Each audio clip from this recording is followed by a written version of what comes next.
आइए अब आपको सीधे लिए चलते हैं नई दिल्ली के विज्ञान भवन, जहां गृह मंत्री Amit Shah PhD chamber of commerce and industry के 118वें वार्षिक सत्र को संबोधित कर रहे हैं। नेतृत्व कर रहे हैं ग्रीन एनर्जी और विशेषकर ग्रीन हाइड्रोजन के उत्पादन में। आज पूरी दुनिया भारत की ओर देख रही है। कई सारे इनिशिएटिव हमारे आज पूरे विश्व का मार्गदर्शन कर रहे हैं और ये 9 साल के अंदर मोदी जी ने हर क्षेत्र के अंदर भारत को बदलने का प्रयास किया है और भारत को बदलने में सफल भी रहे हैं। देश के अर्थतंत्र को भी ये 9 साल में एक नई दिशा देने का और मजबूती देने का काम भारत सरकार ने किया है। एक प्रकार से 9 साल प्रॉमिस, परफॉर्मेंस और परिणाम के 9 साल रहे हैं। जो वादे 2014 में किए गए थे, वो वादों को पूरा करने के लिए, परफॉर्म करने के लिए एक पुरुषार्थ हुआ। और वादे भी होते हैं, परफॉर्मेंस का प्रयास भी होता है, मगर कई बार परिणाम नहीं मिलता है। मुझे आनंद है कि ये परफॉर्मेंस का परिणाम भी हम अच्छे से मिल रहा है और उसी का परिणाम है कि 2014 में हम विश्व में 11 नंबर की अर्थव्यवस्था थे, आज हम 5वें नंबर की अर्थव्यवस्था बने हैं। इतनी बड़ी छलांग भारतीय अर्थतंत्र ने कोई 9 साल में कभी नहीं लगाई। बहुत बड़ी छलांग है। हमें ज्ञात रहना चाहिए कि 11वें नंबर पर हम 10 साल रहे हैं। इस स्टैग्नेंसी को तोड़कर 9 साल के अंदर 11वें नंबर की अर्थव्यवस्था से हम 5वें नंबर की अर्थव्यवस्था पर खड़े हैं और आज विश्वास के साथ कह रहे हैं कि 27 में हम दुनिया की 3रे नंबर की अर्थव्यवस्था बन जाएंगे। 23-24 का growth rate 6.1% GDP growth rate, मेरा अनुमान है कि ये ग्रोथ रेट हम अचीव कर ही लेंगे। और अगर ये अचीव करते हैं तो G20 में सबसे ज्यादा ग्रोथ रेट वाला कंट्री भारत बनेगा। 14 सेक्टर में पीएलआई स्कीम ने मेक इन इंडिया के स्वप्न को साकार करा है। आज पूरे विश्व के लिए, उत्पादन के लिए भारत ल्यूक्रेटिव डेस्टिनेशन बना हुआ है। विश्व की सारी कंपनियां जो कोई भी देश छोड़कर कहीं जाना चाहती हो तो उसकी सबसे पहली प्रायोरिटी भारत है। वो हम सब के लिए बहुत सारे मौकों का निर्माण करती है। मित्रों, बहुत सारा बदलाव भारत ने ये 9 साल के अंदर देखा है। मैं कुछ चीज जरूर कंपैरेटिवली बताना चाहूंगा जिससे हम सब के आत्मविश्वास में भी वृद्धि हो और कितनी बड़ी अपॉर्चुनिटी हमारे सामने खड़ी है इसके प्रति हमारा ध्यान जाए। जीडीपी 2004 से 14 का जो एक कालखंड था वो पूरे देश को झंझोड़ने वाला था। राजनीतिक अस्थिरता का 30 साल का दौर का ये अंतिम समय था। ये 10 साल, ये 9 साल राजनीतिक स्थिरता के रहे, नीति निर्धारण के रहे। 10 साल में कहा जाता था कि इस देश को पॉलिसी पैरालिसिस हो गया है। हमने ढेर सारी नीतियों का निर्माण ये 10 साल के अंदर किया है और इसी का परिणाम है कि हमारा जीडीपी 2.03 ट्रिलियन से 3.75 ट्रिलियन तक पहुंचाने में हमें सफलता मिली है, जो लगभग 2 गुना है। प्रति व्यक्ति आय 68,000 रुपया था, 68,000 था। 2013-14 का मैं आंकड़ा कह रहा हूं और प्रति व्यक्ति आय 22-23 में 1,80,000 करने में हम सफल हुए। कैपिटल एक्सपेंडिचर 2014 का, जो अर्थतंत्र का एक बहुत बड़ा पैरामीटर्स होता है, कि बजट में कैपिटल एक्सपेंडिचर कितना है, इसके आधार पर ही अर्थतंत्र के भविष्य का आकलन होता है। कैपिटल एक्सपेंडिचर 2014 में 3.9 लाख करोड़, लगभग 4 लाख करोड़ था, और 2023 में हमने 10 लाख करोड़ तक पहुंचाने का काम किया। हम सब जानते हैं हम फेडरल स्ट्रक्चर में रह रहे हैं। जब तक टीम इंडिया का कंसेप्ट न हो, इस देश का सर्वांगीण विकास हो ही नहीं सकता है। कोई भी देश का एक हिस्सा अविकसित हो और एक हिस्सा बहुत ज्यादा विकास कर जाए तो देश का कभी भला नहीं होता है।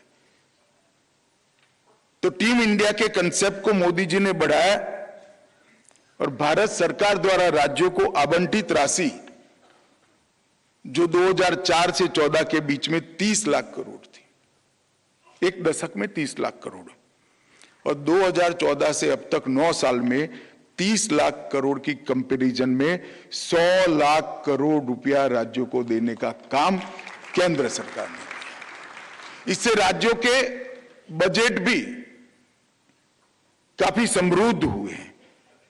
टैक्स डिवोल्यूशन का सवाल है, क्योंकि टैक्स की रिकवरी बढ़ी है। पहले 19 लाख करोड़ था, 4 से 14 की बात कर रहा हूं। अब 14 से अब तक 9 वर्ष के अंदर 19 लाख करोड़ से बढ़कर 70 लाख करोड़, 70 लाख करोड़ तक पहुंचाने का हमने काम किया। मैं इंफ्रास्ट्रक्चर की भी जरूर बात करना चाहूंगा। पहले 74 एयरपोर्ट थे, 70 साल में हमने 74 एयरपोर्ट बनाए थे, और आज 148 एयरपोर्ट बन चुके हैं और ऑपरेशन में हैं। पहले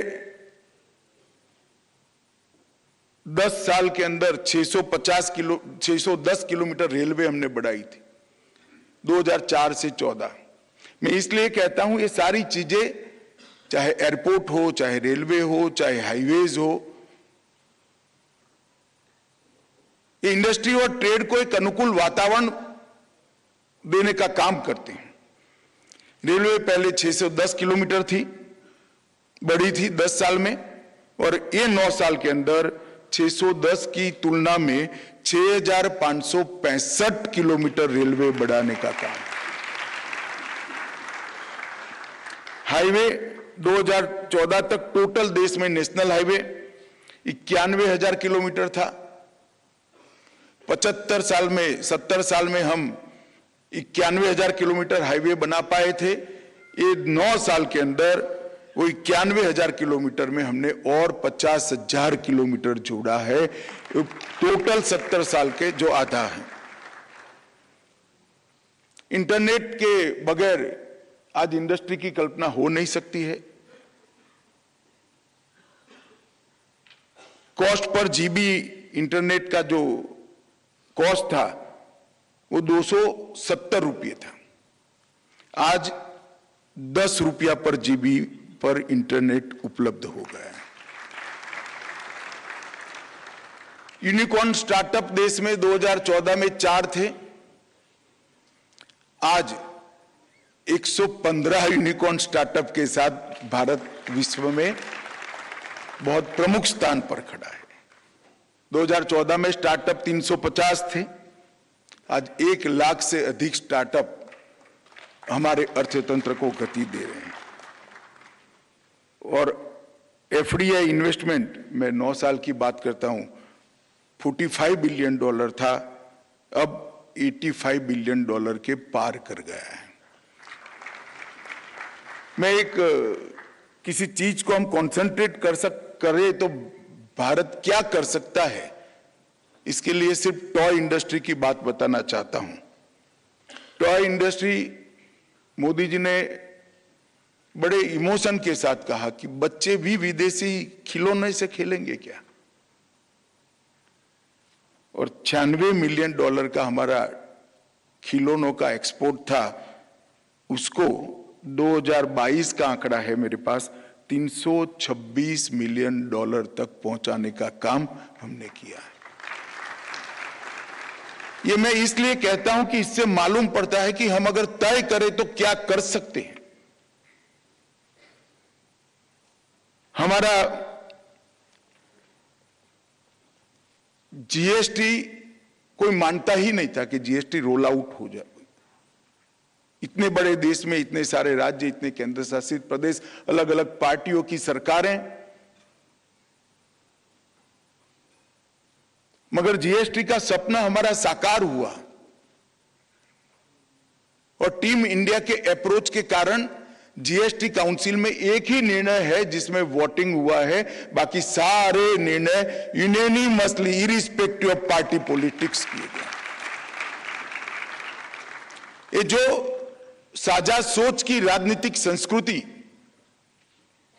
मोदी जी ने डेवलप करी है, इसके कारण अप्रैल 2023 में जीएसटी संग्रह हमारा 1.87 लाख करोड़ तक पहुंचा है। एक महीने का 1.87 लाख करोड़ और मासिक एवरेज 1.69 लाख करोड़ की है।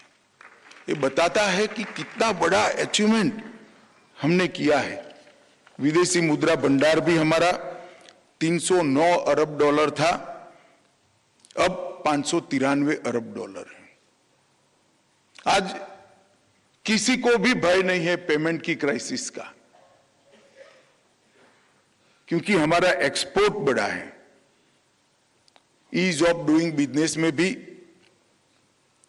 ट्रेड और इंडस्ट्री को अनुकूल माहौल बनाने के लिए 39,000 से ज्यादा कंप्लायंस को अनेक एक्ट के अंदर समाप्त कर दिया। 39,000 से ज्यादा कंप्लायंस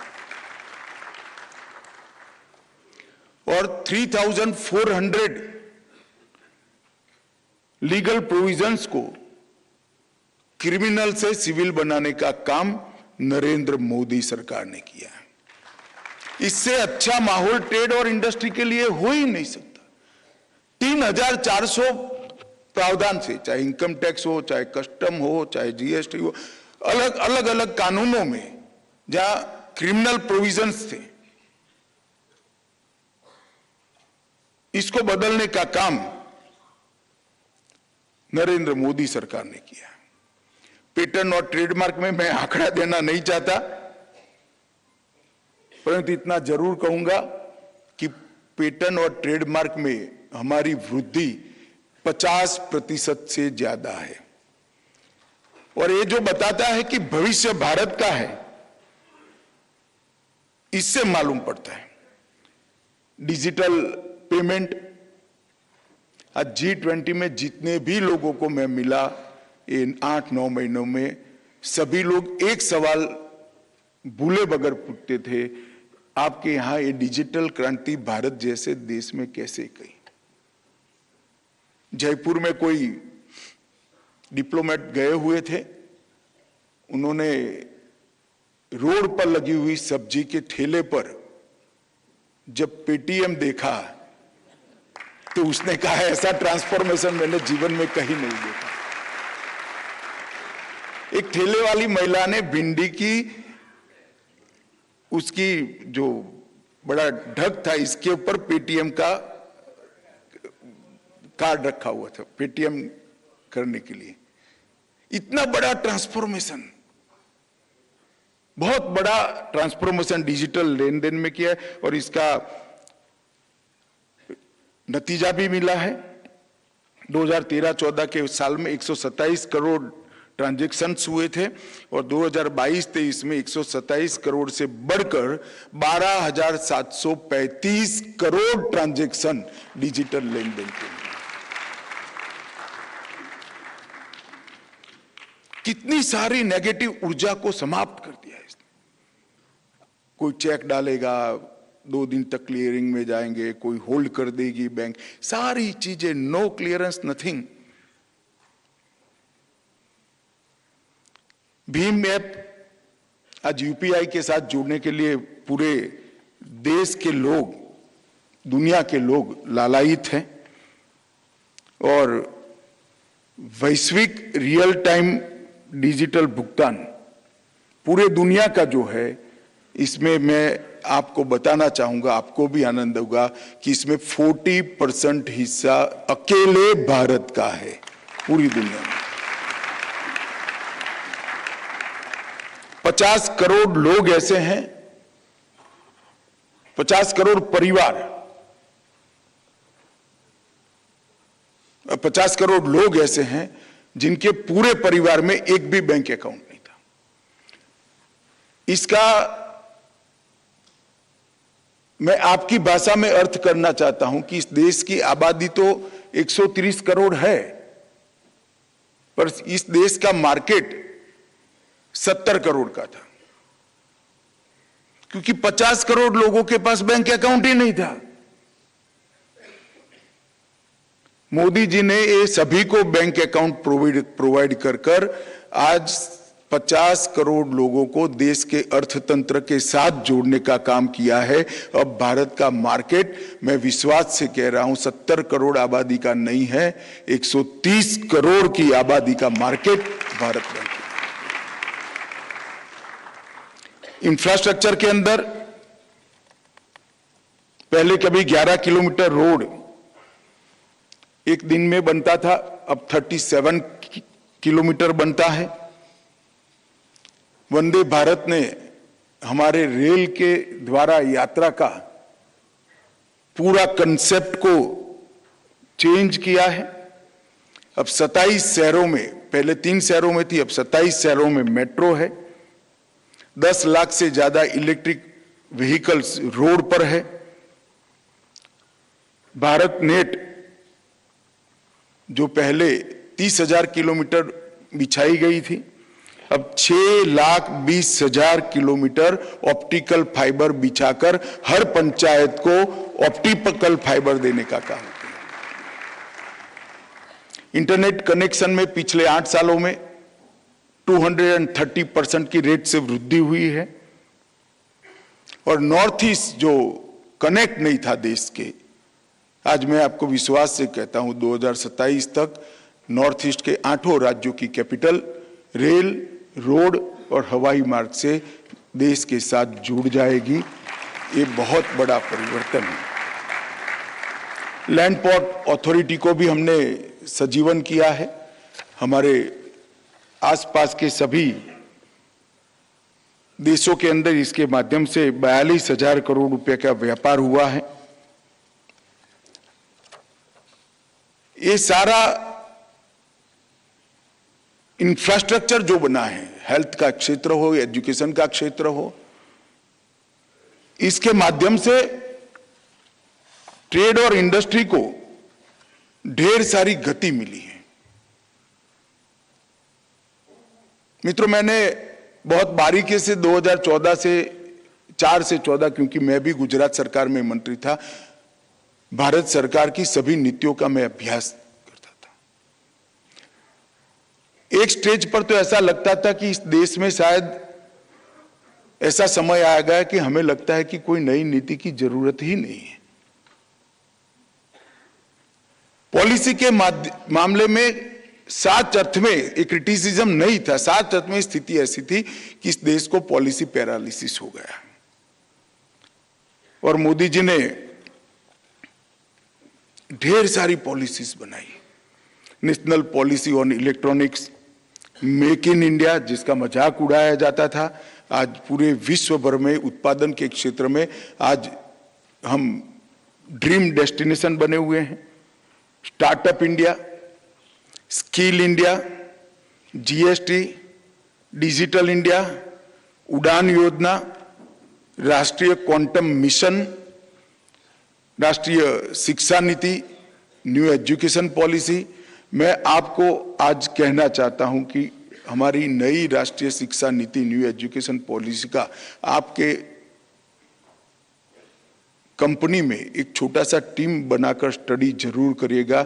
मैं आपको बताना चाहता हूं कि विश्व भर से 10 साल के अंदर सभी विद्यार्थियों को पढ़ने के लिए सबसे अच्छा डेस्टिनेशन भारत बनने वाला है।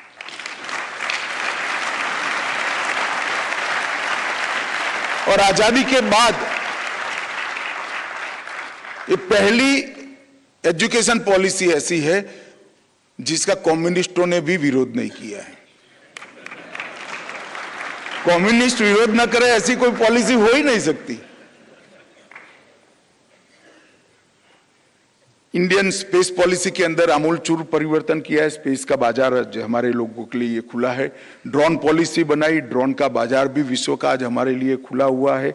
आयुष्मान भारत के माध्यम से पूरे हेल्थ स्ट्रक्चर के अंदर हमने आमूलचूल परिवर्तन किया है। स्मार्ट सिटी की पॉलिसी के माध्यम से हमारे अर्बन सेक्टर को स्ट्रेंथ देने का काम किया है। कॉमर्शियल कोल माइनिंग ने हमारे पास जो संसाधन पड़े थे इसके एक्सप्लोरेशन के लिए ढेर सारे क्षितिजें खोली हैं। ग्रीन इंडिया राष्ट्रीय मिशन आज पूरे विश्व को आकर्षित कर रहा है और स्वच्छ भारत के माध्यम से लगभग 11 करोड़ से ज्यादा शौचालय बनाकर हमने देश के स्वास्थ्य के अंदर बहुत बड़ा सुधार करने का काम किया है। मित्रों, कई सारे प्रमुख निर्णय लिए गए हैं। सबसे पहले सबको बैंक अकाउंट देने का, जनधन का निर्णय लिया। फिर मेक इन इंडिया पॉलिसी लेकर आए जो हमारे देश के अंदर उत्पादन को बढ़ाने के लिए एक लचीली पॉलिसी बनाई गई जिसका हमें आज सुफल मिल रहा है। जीएसटी को हमने बहुत दृढ़ता के साथ रोल आउट कर दिया। बैंक्रप्सी कोड को सफलता के साथ जो टीथिंग प्रॉब्लम है वो हम बदल भी करते जा रहे हैं। पीएलआई की पॉलिसी ने हमारे उत्पादन को गति दी है और विश्व के अर्थतंत्र को अगले 25 साल तक जो क्षेत्र प्रभावित कर सकते हैं वो सभी क्षेत्रों में आज भारत ने अपनी स्पेस बना ली है।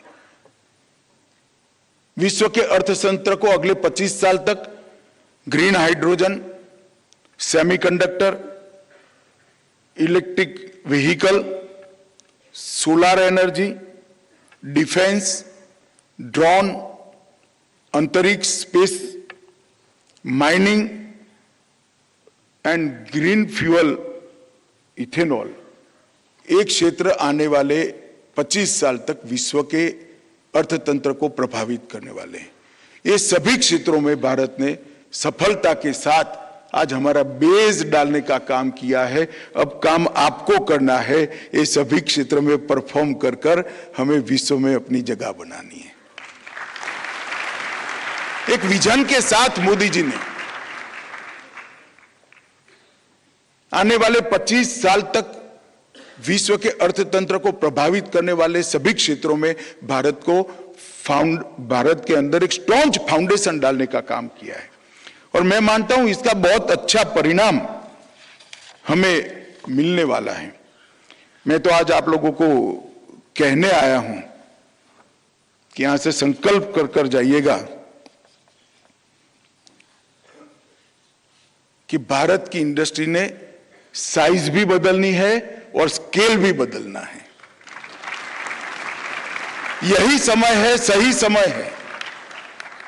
इंडियन इंडस्ट्रीज ने अपनी साइज और स्केल दोनों को बदलने का निर्धार करना पड़ेगा। 25 साल हमारे ट्रेड और इंडस्ट्री के लिए बहुत महत्वपूर्ण है। मैं आपको बताता हूं,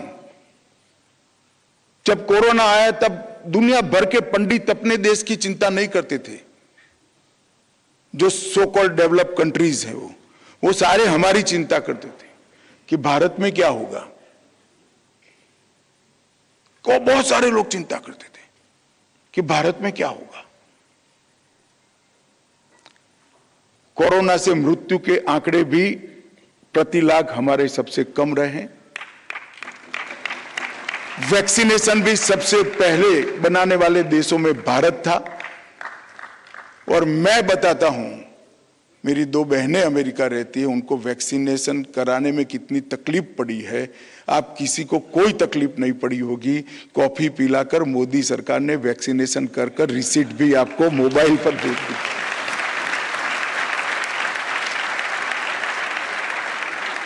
चाहे पहाड़ी की चोटी हो, घनघोर जंगल हो या नदियों के बीच में बसे हुए थोड़े छोटे छोटे द्वीप हो, हर व्यक्ति को वैक्सीन देने का काम टेक्नोलॉजी के माध्यम से नरेंद्र मोदी सरकार ने किया। ये बताता है कि अगर हम निर्णय करते हैं तो सब कुछ कर सकते हैं। और ये किसने किया? हम लोगों ने ही किया है। दृढ़ता के साथ दुनिया के क्रिटिसिज्म को सुने बगैर मोदी जी ने धैर्यपूर्वक कोरोना का सामना किया। पूरी दुनिया में कोरोना के सामने सरकारें लड़ती थी, यहां पर भारत में केंद्र सरकार, राज्य सरकार और 130 करोड़ लोग मिलकर कोरोना के सामने लड़ते थे, तब जाकर ये सफलता मिली। और इसमें टेक्नोलॉजी का बड़ा रोल है। तो मैं इसलिए कहता हूं, अगर हम तय करते हैं तो सफलता आती है। भारतीय ही ये कर सकते हैं। भारत की इंडस्ट्री ने साइज और स्केल दोनों को बदलने का समय आ गया है और इस दिशा में पीएचडी ने इनिशिएटिव लेकर सोचना चाहिए। हमारी कंपनियों ने मल्टीनेशनल बनने के लिए भी निर्धार भी करना पड़ेगा और इसके लिए काम भी करना पड़ेगा। अब भारत की कंपनियां मल्टीनेशनल बने, इस समय की मांग है और इसके साथ साथ R&D का भी इन्वेस्टमेंट हमने हमारा बढ़ाना पड़ेगा। मैं इन्वेस्टमेंट इसलिए कहता हूं, R&D को जो खर्च मानते हैं वो अपनी कंपनी को कभी बड़ी नहीं कर सकते हैं। वो कंपनी को स्टैग्नेंसी के साथ एक नेचुरल ग्रोथ के साथ ही चलाते हैं। जो R&D को इन्वेस्टमेंट मानते हैं, इनका ग्राफ अलग प्रकार का होता है। भारत ने R&D के क्षेत्र में बहुत कुछ करने की जरूरत है। मैं मानता हूं पीएचडी ने इसके अंदर निर्णय लेना चाहिए। बड़ी बड़ी इंडस्ट्री के साथ एंसिलरी इंडस्ट्री का जाला बुनना और इसके लिए गाइडेंस और इंफ्रास्ट्रक्चर पीएचडी ने देना चाहिए। एक बड़ी इंडस्ट्री के साथ चाहे इन्वेस्टमेंट वो इंडस्ट्री में फॉरेन का भी हो, आप चिंता मत करिए, परंतु एंसिलरी इंडस्ट्री जो छोटी बनेगी वो सभी की सभी हमारी होगी और इसी में से आने वाले दिनों में बड़ी इंडस्ट्रीज निकलने की संभावना बड़ी है। इसके लिए भी एक नीति करनी चाहिए और मेक इन इंडिया का फायदा लेने के लिए भी हमने आगे बढ़ना चाहिए। मित्रों, ये सब जो मैंने कहा 9 साल में परिवर्तन हुए, आज इसका परिणाम क्या है? दुनिया का 40% डिजिटल लेन देन भारत में हो रहा है। दुनिया में सबसे ज्यादा एलईडी बल्ब 36 करोड़ अगर कहीं पर लगे हैं तो भारत में लगा है। सबसे बड़ा स्वच्छता कार्यक्रम 11 करोड़ टॉयलेट्स बनाने का काम ये 9 साल में भारत में किया है। सबसे बड़ा वैक्सीनेशन भारत ने किया है। दाल के उत्पादन में हम सबसे आगे पहुंच गए। दूध के उत्पादन में दुनिया में नंबर 1 है। जूट के उत्पादन में दुनिया में नंबर 1 थे ही। और सबसे ज्यादा रेल इंजन बनाने वाला कोई देश है तो भारत है। मोबाइल हैंडसेट दुनिया में आज हम दूसरे नंबर है। सीमेंट दूसरे नंबर पर है। स्टील दूसरे नंबर पर है। कॉटन दूसरे नंबर पर है और चाय के उत्पादन में भी हम दूसरे नंबर पर पहुंचे हैं, चौथे नंबर से। और स्टार्टअप और मोटर व्हीकल में हम तीसरे नंबर पर पहुंच चुके हैं। ये बताता है कि अगर हम ठान लेते हैं तो हम कर लेते हैं। और पीएचडी के माध्यम से ये करने का समय है, यही समय है, सही समय है। हमारी बैंकिंग इंडस्ट्री को बहुत अच्छे तरीके से धैर्यपूर्वक एनपीए के बोझ से हमने निकाला है।